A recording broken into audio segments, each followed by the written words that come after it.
Iran ইস্যুতে ইসরায়েলের স্বার্থ অবশ্যই বিবেচনায় রাখা হবে, ট্রাম্প।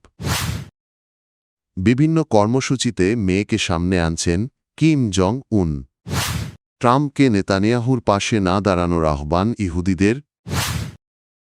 ইসলামী বিপ্লবের বার্ষিকীতে ক্ষেপণাস্ত্র প্রদর্শন করল ইরান।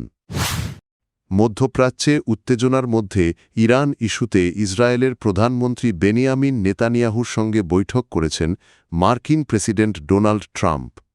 তবে এই বৈঠক থেকে কোনো বড় সিদ্ধান্ত বা গুরুত্বপূর্ণ চুক্তি আসেনি। ট্রাম্প জানিয়েছেন যুক্তরাষ্ট্র ও ইরানের আলোচনা চলবে, কিন্তু ইসরায়েলের নিরাপত্তা স্বার্থ অবশ্যই গুরুত্ব পাবে। বৈঠকে নেতানিয়াহু ইরানের পারমাণবিক ও ক্ষেপণাস্ত্র কর্মসূচি নিয়ে কঠোর অবস্থান নেওয়ার আহ্বান জানান। ট্রাম্প সতর্ক করে বলেছেন, চুক্তি না হলে ইরানের ওপর সামরিক হামলার সম্ভাবনা রয়েছে। জবাবে ইরানও পাল্টা প্রতিক্রিয়ার হুঁশিয়ারি দিয়েছে। ফলে মধ্যপ্রাচ্যে নতুন করে উত্তেজনা বাড়ার আশঙ্কা দেখা দিয়েছে। এরই মধ্যে যুক্তরাষ্ট্র অঞ্চল জুড়ে অতিরিক্ত নৌশক্তি ও সামরিক সরঞ্জাম মোতায়েন করেছে এবং আবারও ইসরায়েলের নিরাপত্তায় দৃঢ় সমর্থনের কথা জানিয়েছে ওয়াশিংটন। দক্ষিণ কোরিয়ার গোয়েন্দা সংস্থা ধারণা করছে উত্তর কোরিয়ার নেতা কিম জং উন ধীরে ধীরে তার মেয়েকে ভবিষ্যৎ উত্তরসূরি হিসেবে প্রতিষ্ঠা করছেন। আসন্ন ওয়ার্কার্স পার্টির কংগ্রেসে তিনি উপস্থিত থাকেন কি না, কিংবা কোনো আনুষ্ঠানিক দায়িত্ব পান কি না, এসব বিষয়ে গভীরভাবে পর্যবেক্ষণ করা হবে। উত্তর কোরিয়া আনুষ্ঠানিকভাবে মেয়ের পরিচয় প্রকাশ না করলেও গোয়েন্দাদের মতে তিনি কিম জুয়ায়। সাম্প্রতিক বছরগুলোতে তাকে গুরুত্বপূর্ণ রাষ্ট্রীয় অনুষ্ঠান ও অস্ত্র প্রকল্প পরিদর্শনে কিমের সঙ্গে নিয়মিত দেখা গেছে, যা তাকে পরবর্তী প্রজন্মের নেতা হিসেবে প্রস্তুত করার ইঙ্গিত দেয়। আইন প্রণেতাদের দাবি জুয়ায়কে কার্যত দেশের দ্বিতীয় সর্বোচ্চ ব্যক্তি হিসেবে বিবেচনা করা হচ্ছে এবং নীতিগত বিষয়েও তার সম্পৃক্ততার আভাস পাওয়া যাচ্ছে। এদিকে মাসের শেষ দিকে অনুষ্ঠিত হতে যাওয়া ওয়ার্কার্স পার্টির নবম কংগ্রেসে অর্থনীতি, পররাষ্ট্রনীতি ও প্রতিরক্ষা পরিকল্পনার গুরুত্বপূর্ণ ঘোষণা আসতে পারে।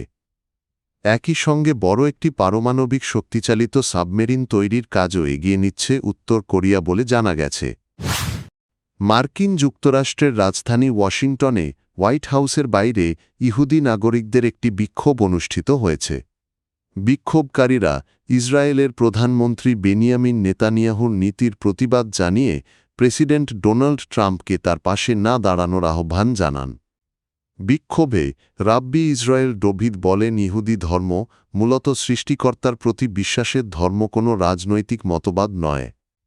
তার দাবি, প্রায় ১৪০ বছর আগে শুরু হওয়া জায়নিজম একটি রাজনৈতিক আন্দোলন এবং আধুনিক ইসরায়েল রাষ্ট্র ইহুদি ধর্মের মৌলিক শিক্ষার সঙ্গে পুরোপুরি সামঞ্জস্যপূর্ণ নয়।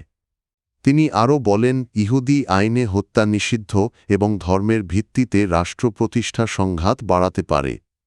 তার মতে ইসরায়েল প্রতিষ্ঠার পর মুসলিম ও ইহুদিদের মধ্যে বিভাজন আরও গভীর হয়েছে।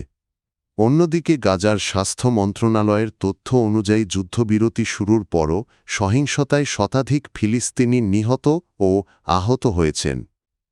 আর ২০২৩ সালের অক্টোবর থেকে চলমান গাজা সংঘাতে মোট নিহতের সংখ্যা ৭১,৮৫১ এবং আহত হয়েছেন ১,৭১,৬২৬ জন। ইসলামী বিপ্লবের ৪৭তম বার্ষিকী উপলক্ষে ইরানের রাজধানী তেহরানে শোভাযাত্রার পাশাপাশি ক্রুজ ও ব্যালিস্টিক ক্ষেপণাস্ত্রের প্রদর্শনী অনুষ্ঠিত হয়েছে।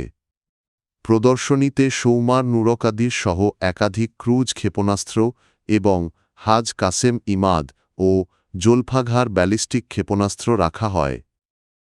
কিছু ক্ষেপণাস্ত্র আগে সামরিক অভিযানে ব্যবহৃত হয়েছিল বলে জানানো হয়েছে। বিশাল সমাবেশে প্রেসিডেন্ট মাসুদ পেজেশকিয়ান বলেন, দেশের বিরুদ্ধে যে কোনো ষড়যন্ত্র মোকাবিলায় ইরান ঐক্যবদ্ধ থাকবে। তিনি দাবি করেন, জনগণের শক্তি ও সংহতি শত্রুদের উদ্বিগ্ন করছে। পারমাণবিক ইস্যুতে তিনি জানান, ইরান পারমাণবিক অস্ত্র চায় না এবং যাচাই প্রক্রিয়ায় প্রস্তুত। তবে যুক্তরাষ্ট্র ও ইউরোপের অবিশ্বাস আলোচনায় বাধা সৃষ্টি করছে বলে অভিযোগ করেন তিনি। একই সঙ্গে প্রতিবেশী দেশগুলোর সঙ্গে শান্তি ও স্থিতিশীলতার জন্য সংলাপ চালিয়ে যাওয়ার কথাও বলেন। সাম্প্রতিক বিক্ষোভ নিয়ে পেজেশকিয়ান স্বীকার করেন উচ্চ জীবনযাত্রার ব্যয় ও মুদ্রার দরপতন জনগণের অসন্তোষ বাড়িয়েছে। সরকারের সীমাবদ্ধতার জন্য ক্ষমা চেয়ে তিনি সমস্যার সমাধানে কাজ করার প্রতিশ্রুতি দেন এবং বলেন সরকার জনগণের কথা শুনতে প্রস্তুত। ১৯৭৯ সালের বিপ্লবের মাধ্যমে পাহলভি রাজতন্ত্রের অবসান ঘটে এবং ইরানে ইসলামী প্রজাতন্ত্র প্রতিষ্ঠিত হয়। বার্ষিকী উপলক্ষে দেশজুড়ে আয়োজিত কর্মসূচিতে বিপুল মানুষের অংশগ্রহণ দেখা গেছে।